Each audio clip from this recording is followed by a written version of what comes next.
कार्यालय की कार्यक्षमता, कार्यालय में फर्नीचर और बाकी सारी बातें जो आएगी आनी पड़ेगी, वो लोक रीति है, उससे अलग तो हमको चलना नहीं है, परंतु उस पर निर्भर नहीं है, हमारे करने पर निर्भर है। वो चलेगी, पूरा प्रयास करने के बाद नहीं भी चलेगी, ऐसा भी हो सकता है, क्योंकि व्यवस्था ऐसी चीज है, उसमें गड़बड़ होती ही है। अब आप में से कुछ लोग हैं जिनको ऐसी व्यवस्थाएं बार बार करनी पड़ती है, उनको मन में खटका होगा कि क्या है बार बार माइक जा रहा है, बैटरी नहीं देखते, ऐसा नहीं कर सकते, ऐसा लगता है। लेकिन मैं भी व्यवस्था करने वाला व्यक्ति हूं। मुझे पता है, ऐसे ही एक कार्यक्रम में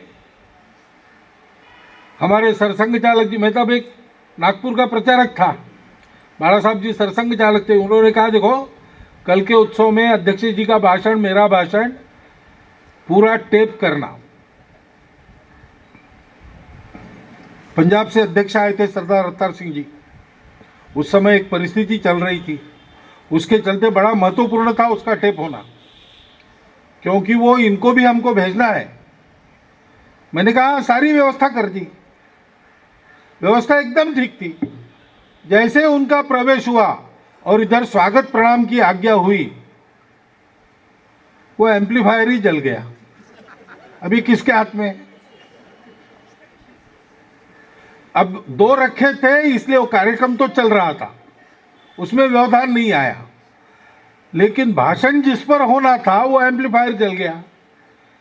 भागदौड़ की, वो लाया एम्पलीफायर, बिठाया, भाषण सबको सुनाई दिया, लेकिन उसमें वो कैसेट निकाल के रखी थी, फिर से ढालना भूल गए।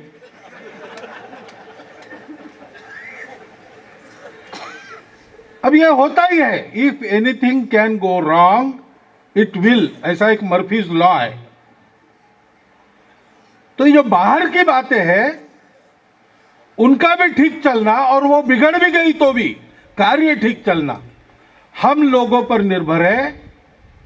हमारे कार्य में, किसी भी कार्य में जैसे जैसे कार्य बड़ा होता है ये सब आवश्यक हो जाता है, और वो प्राप्त करना भी चाहिए, वो पुरुषार्थ ही आकांक्षा है, लेकिन उस पर हम निर्भर नहीं है। उसको भी ठीक रखना ये हम पर निर्भर है, क्योंकि हम संगठन है। यानी तीन बातें हैं। पहली बात है, हम सब लोग ध्येय के लिए काम करते हैं, स्वार्थ के लिए नहीं करते। न अपना स्वार्थ है, न अपने संगठन का स्वार्थ है। भारत का किसान समर्थ हो, समस्या मुक्त हो, भारत को परम वैभव संपन्न बनाने में योगदान दे, क्योंकि भारत का परम वैभव संपन्न होना विश्व की सुख शांति के लिए अब अनिवार्य हो गया है। ये हमारा ध्येय है, हम इसके लिए काम कर रहे हैं। काम करेंगे, हम बड़े होंगे, हमारा संगठन बड़ा होगा, तो हमारी प्रतिष्ठा बढ़ेगी, तो नाम भी होगा, जय जयकार भी होगी, फूलमालाएं भी गले में पड़ेंगी, कुर्सी भी मिलेगी, हो सकता है कहीं टिकट भी मिल जाएगा। अब ऐसा जब होने लगता है तो उसको देख के भी लोग आते हैं। लेकिन हम अपने संगठन में हम सब लोग ऐसे चलते हैं, हम इसके लिए नहीं है। ये है, ठीक है, जो वो आवश्यक हो गया झेलना, उसको झेल लेंगे, उससे चिपकेंगे नहीं। जब उसको छूटना है छूट जाएगा, जब उसका आवश्यकता उसकी नहीं है हम ही छोड़ देंगे। हम उसमें नहीं फंसे, हम तो ध्येय के लिए चल रहे हैं। ये भान हमको रख के काम करना पड़ता है। तो वातावरण वैसे रहता है तो मन में कुछ लेकर आया हुआ व्यक्ति भी उस वातावरण में अपने मन को बदल देता है। एक जेब कतरा था, सत्य घटना बता रहा हूं, मुझे मालूम नहीं था वो जेब कतरा है।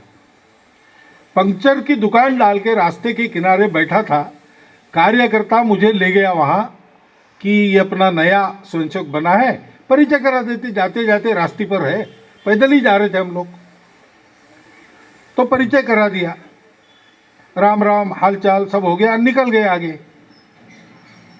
फिर वो कार्यकर्ता ने बताया, ये पहले जेब कतरा था। अरे फिर मुझे क्यों ले गए फालतू परिचय करा देने के लिए? नहीं, बोले इसकी कहानी है। क्या कहानी है? तो शाम को आएगा, आपको सुनाएगा। उसने जाके उसको बता दिया होगा। वो आया, उसने बताया देखिए मैं जेब कतरा था, आपको बता चुके ही है। एक बार मैंने देखा हमारे स्टेशन से हजारों की भीड़ जा रही। कहाँ जा रहे भाई? अयोध्या जा रहे। क्या है? कार सेवा, पहली कार सेवा।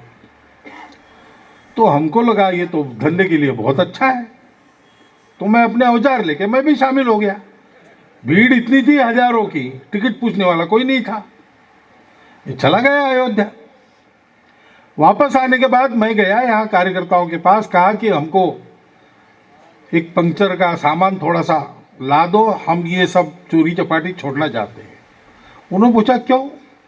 तो जिस काम में गए थे वो देख के ऐसा लगा कि अब यहाँ आ गए, रामलला के दर्शन कर लिए, अब ये पन्नी हाथ में नहीं पकड़नी है, लोगों की जेब नहीं काटने है, अब तो मेहनत करके ही पेट भरना है। हमारे संगठन का वातावरण ऐसा समर्थ रख सकने वाला प्रशासकीय भवन, यहाँ हमको उसको ऐसा रखना है ना। भवन भवन है। भवन शब्द के अनेक अर्थ है। आपने बताया बद्री जी ने, कार्य का लय नहीं होना चाहिए, ये कार्य का आलय बनना चाहिए। भव यानी कुछ होना, भव न यानी कुछ नहीं होता।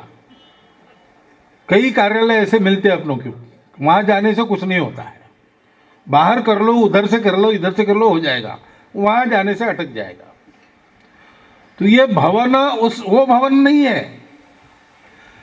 भव शब्द का होना इस अर्थ से क्रियापद किया संस्कृत के नियमों से, तो भी भवन ऐसा ही होता है।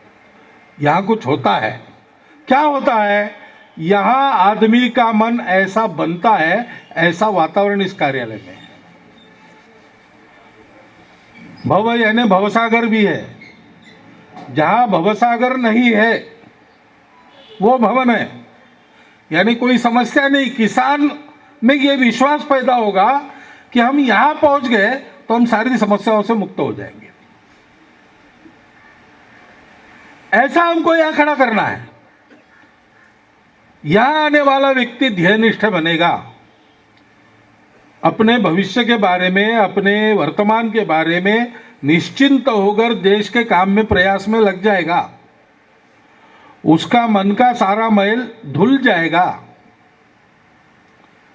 और ये संबंध तब होता है, ये संभव तब होता है जब संगठन का दूसरा घटक है आत्मीयता, अपनापन।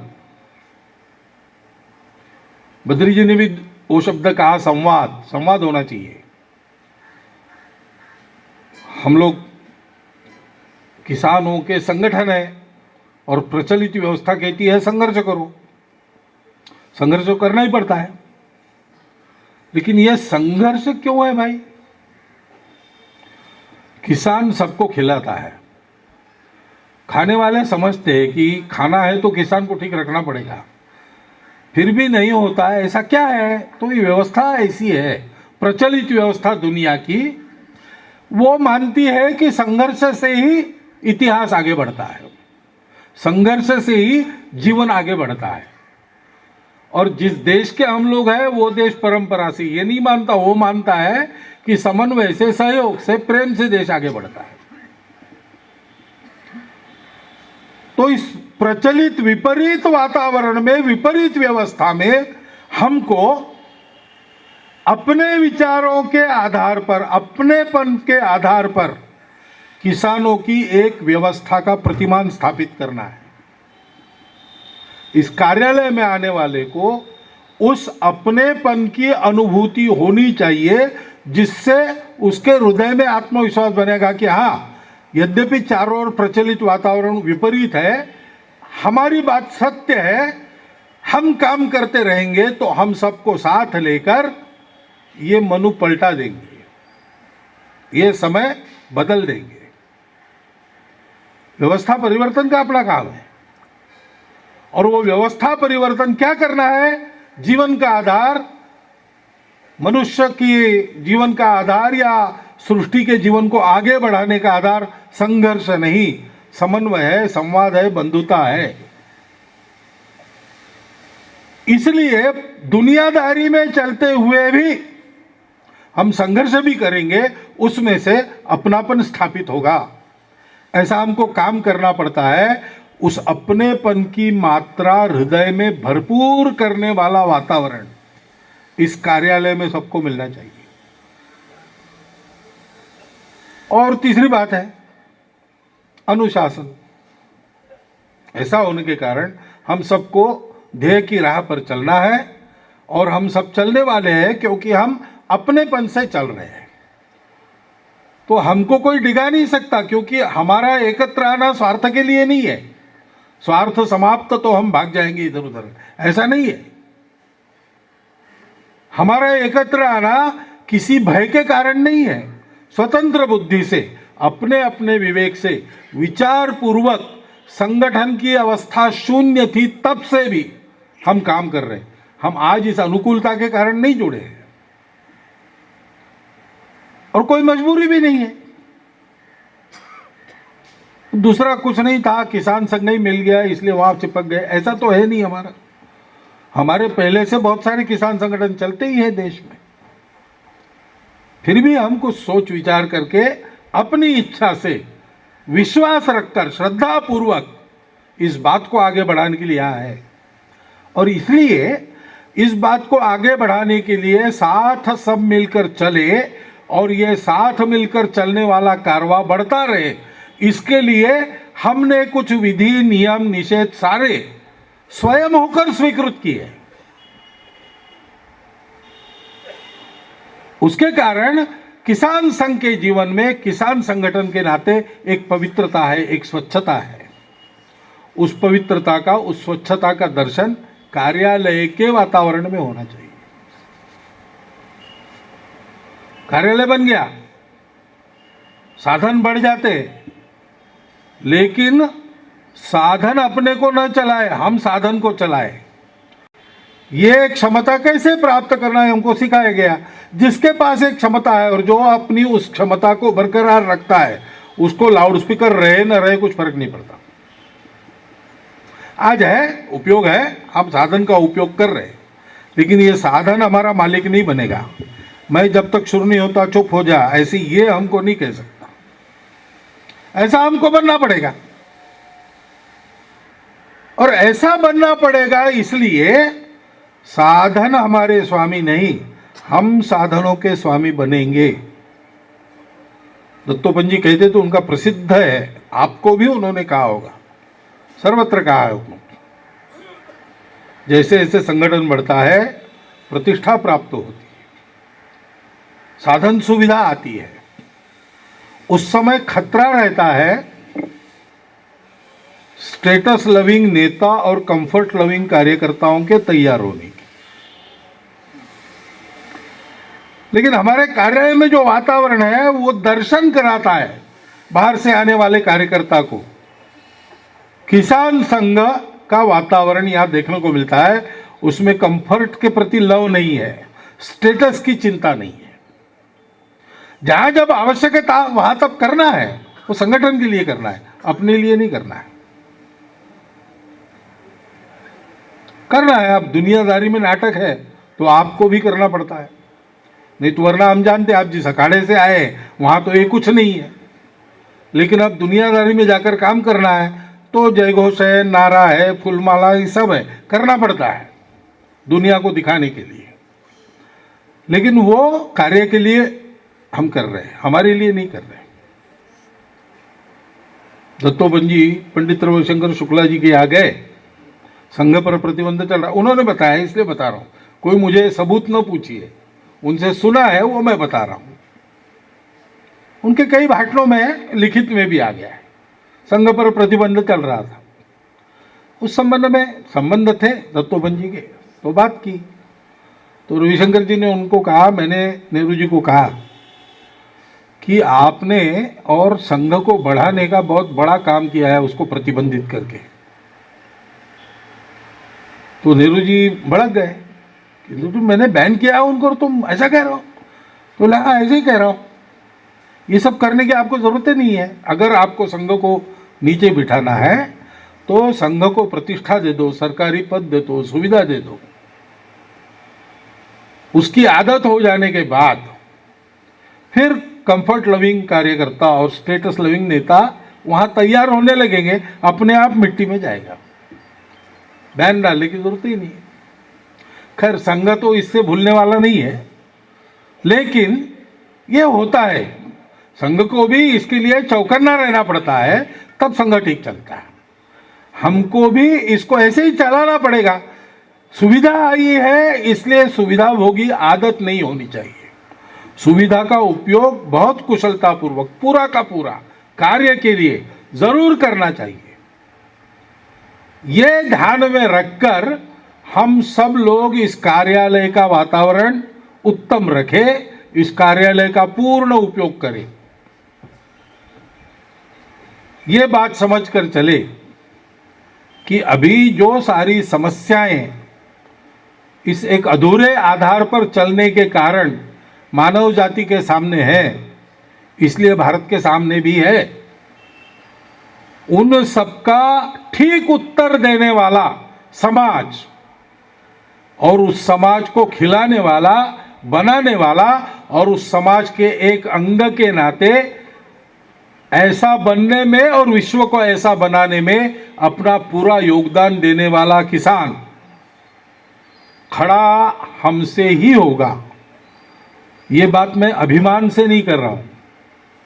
ये कहने की नौबत आए, ये वैसे तो अच्छी बात नहीं है, लेकिन समाज अपना तैयार नहीं है, उसको तैयार करने का काम अपने को करना पड़ेगा। तैयार हो जाने के बाद ये हम ही कर सकते हैं ऐसा हम नहीं कहेंगे, हम कहेंगे हमारा समाज ये कर सकता है। उस अधूरेपन की दृष्टि को, उसमें जो कमी है उसको पूरा करते हुए पूर्ण कर सुख शांति संपन्न मानवता सृष्टि के साथ समन्वय से चल रही है और सब लोग आगे बढ़कर परमेष्टि को प्राप्त कर रहे, इस प्रकार का वातावरण खड़ा करने वाला बलशाली भारतवर्ष, उसके एक अंग के नाते यहाँ का किसान वो भी वैसा ही बलशाली, स्वयं बलशाली होकर दुर्बलों की रक्षा करते हुए भारत को बलशाली बनाने वाला, ऐसा खड़ा करने का व्रत हमारा है और उपाय दूसरा नहीं है। जो विचार हमारे पास है उसी से ये होने वाला है और इसलिए हम करेंगे, हम जिएंगे। दोनों बातों को लोग देखेंगे। आदमी क्या करता है, आदमी कैसा है, उसमें अंतर हो सकता है। कई अच्छे काम करने वाले लोग अच्छे ही होते हैं, ऐसा नहीं है, और मजबूरी में बुरे काम जिनके हाथ से हो जाते वो आदमी बुरे ही होते हैं, ऐसा भी नहीं है। तो आदमी की कृति उसके भाग्य से क्या बनती है, उसके कर्तृत्व से कितनी अच्छी बनती है, वो एक अलग हिस्सा है। लेकिन मूल में आदमी क्या है, मूल में आदमी क्या है, ये दूसरा हिस्सा है। दोनों हिस्से अच्छे होने चाहिए। वैसे संगठन भी, संगठन करता क्या है, ठीक करता है कि नहीं, डट के चलता है कि नहीं, सत्य के पक्ष में खड़ा होता है कि नहीं, ये एक बात है, वो अच्छी ही होनी चाहिए। लेकिन उसके साथ साथ संगठन में ध्येय निष्ठा है कि नहीं, संगठन में अपनापन का वातावरण है कि नहीं, संगठन अनुशासन के अंदर रहकर चलता है कि नहीं। एक अनुशासन अपने संगठन का है, एक अनुशासन अपने देश के तंत्र का है, एक अनुशासन मानवीय तकाजे का है। तीनों अनुशासनों का समन्वय से सुसंगत पालन करके हम आगे बढ़ते हैं कि नहीं, ये भी बात उतनी ही महत्व की है। क्योंकि हमको केवल समस्या नहीं सुलझाना, समस्या सुलझाने के लिए किसान को कैसा होना पड़ता है इसका उदाहरण भी हमको बनना पड़ता है। एक एक कार्यकर्ता को एक एक किसान के सामने उदाहरण होना पड़ता है और किसान समूह के सामने किसान संघ का समूह उदाहरण स्वरूप रहता है, तब ये काम होता है। और इसलिए इन दोनों बातों को ठीक रखने के लिए कार्यकर्ताओं को प्रत्यक्ष दर्शन कराने वाला, व्यवस्था की जिन जिन आवश्यकता होती है उन व्यवस्थाओं की आपूर्ति करने वाला, कार्यकर्ताओं का इस दृष्टि से जहां जैसा आवश्यक है वहां पोषण करने की क्षमता रखने वाला और कार्यकर्ता काम करेंगे, अनेक संकट आते रहेंगे, उसमें कार्यकर्ताओं के रक्षण में अपना योगदान देने वाला ऐसा एक, हम जिसको प्रशासकीय कहते हैं, ऐसा एक कार्यालय हमने खड़ा किया है। यानी उसकी बिल्डिंग खड़ी हो गई है, उसमें कुछ यंत्र आएंगे, कुछ टेबल कुर्सी आएंगी, लेकिन उसमें जीवंतपन जो आएगा वो हमारे करने से आएगा। कार्यालय बनकर एक नई जिम्मेवारी हमने अपने सर पे ली है, इसका भान रखकर आप सब लोग इसका विचार कीजिए। इतना एक विनम्र अनुरोध आपके सामने रखता हूं और मेरे 4 शब्द समाप्त करता हूं।